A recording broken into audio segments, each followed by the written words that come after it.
height of its power, Rome wasn't just the world's greatest empire, it was a financial machine. But what happens when the system that feeds the empire runs out of fuel? Inflation, collapse, and lessons for us as modern investors. Here's the deal. To fund its massive armies, have million soldiers swallowing 70% of the budget, and keep its citizens entertained with bread and circuses, Rome resorted to debasing its currency. Silver coins got thinner, gold reserves dwindled, and eventually an entire bag of coins couldn't even buy a sack of wheat. Sounds familiar? In this video, I will cover how Rome's economic downfall mirrors today's challenges, from unsustainable spending to currency debasement, and what the historical cautionary tale can teach us about protecting and growing your wealth in uncertain times. You know, when people talk about the Roman Empire, they think of gladiators, massive stone amphitheaters, and the fact that they basically invented indoor plumbing. But what most people don't think about it is how Rome essentially set itself on fire with its own economy, literally and figuratively. And no, this is some ancient story doesn't matter today's situation. It absolutely does, because what happened back then is eerily similar to what is going on right now. Spoiler alert, it didn't end well for the Romans. So let's break this down, folks. Let's talk about the Rome went from being the Beyoncé of the ancient empires, untouchable, legendary, admired by all, to becoming, well, a cautionary tale. First off, Rome didn't just wake up one day and become a powerhouse. They built it, brick by brick, road by road, aqueduct by aqueduct. At the peak, they had an economy that was diverse and thriving: agriculture, trade, taxes from conquered territories, you name it. It was the ultimate flex, like the giga chat of that era. But here's the thing, as Rome expanded, so did it cost. Armies don't fund themselves, my friends. Roads don't pave themselves either. Rome needed a way to keep the empire running like a well-oiled chariot. And for a while, they put it off. But then things started to go sideways. Let me introduce you to some of the few key players in this financial drama. Emperor Nero, the OG spender. He was like, oh, the empire's got money. Time to burn it, along with some actual buildings in Rome. This guy was infamous for lavish projects that drained the treasury faster than a TikTok trend fades out. Let's go with the second, Emperor Commodus. This guy thought he was Hercules. Seriously. He spent a ridiculous amount of gladiator games and parties, all while Rome's economy was cracking like an old piece of marble. Emperor Diocletian. Now, Diocletian deserves special mention because he thought he had a solution: print more money. Yep, he basically invented inflation. Instead of fixing Rome's problems, he thought, let's just mint more coins, but we'll make it with less silver. Genius, right? Wrong. With less silver in the coins, people started realizing, wait a minute, this money isn't worth what it used to be. At its height, around 117 AD, during the reign of Emperor Trajan, the Roman Empire sprawled across a staggering 5 million square kilometers. That's over 1.9 million square miles for my imperial friends. To put that in perspective, that's roughly the size of the modern-day United States. Rome wasn't just big, it was connected. Their vast network of roads, over 250,000 miles of them, meant you could travel from one end of the empire to the other, assuming you didn't mind a weeks-long journey on a horseback. Rome Empires was home to an estimated 80 million people, a mind-boggling number for the ancient world. To put that into perspective, that's about a quarter of the global population about that time. Imagine being responsible for governing 1 in 4 people on the planet. It's no wonder one day Romans invented bureaucracy. These people were all Romans. By the way, the empire was just a melting pot of cultures, languages, and religions. In the streets of Rome, you could hear Latin, Greek, Egyptian, and even the Celtic languages of Gaul. The diversity was both a strength and a challenge, but Rome had a knack for integrated conquered peoples into its systems, offering citizenship, infrastructure, and the occasional gladiator match as incentives. I love Gladiator, not Gladiator 2. Now, let's talk about the real backbone of the empire, the Roman army. These guys weren't just soldiers, they were a professional, disciplined war machine that could make even the toughest barbarian tribes quake in their sandals. At its peak, the Roman army boasted around 400,000 soldiers.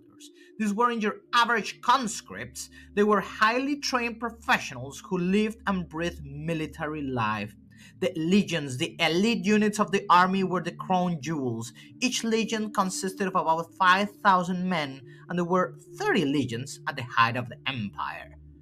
In addition to the legions, there were auxiliary forces made of non citizens. These guys provided cavalry, archers, and other specialized troops. In exchange for their service, they often earned Roman citizenship. But how did the US go from a small rebellion against the British Empire to leading the world in finance, technology, and influence? The Constitution. This document didn't just set up a government, it created an economic framework that encouraged private enterprise, property rights, contracts, and free markets. The founding fathers were basically setting up the world's free pro business startup. Immigration. The US became a magnet for people seeking better opportunities. Wave after wave of immigrants brought their skills, labor, and ideas, fueling rapid economic growth. The late 1800s were a turning point. The US embraced the Industrial Revolution with open arms, transforming itself into a manufacturing giant. This era wasn't just about steel and railroads, it was about ambition on a Roman scale. Technological innovation. Thomas Edison gave us the light bulb, Alexander Graham Bell gave us the telephone, and America became the Silicon Valley of the 19th century. The railroads. By connecting the coast, railroads turned the US into one big economic machine. Goods, people, and ideas could move faster than ever before. Big businesses. Titans like Andrew Carnegie, Ron D. Rockefeller, and J.P. Morgan built empires in steel, oil, and banking. Sure, they were called robber barons, but they also laid the groundwork for America's global dominance. By 1900, the US had surpassed Britain as the largest economy in the world, but America wasn't done climbing. The 20th century won the US fully step into the global spotlight. While much of the Europe was devastated by war, the US became the world's factory. By the end of World War II, America wasn't just a superpower, it was the superpower. The US dollar replaced the British pound as the world's reserve currency. That's like being promoted from manager to CEO of the global economy. The 1950s and 60s were a golden age for America. Manufacturing was king, suburban flourished, and the middle class grew larger than ever before.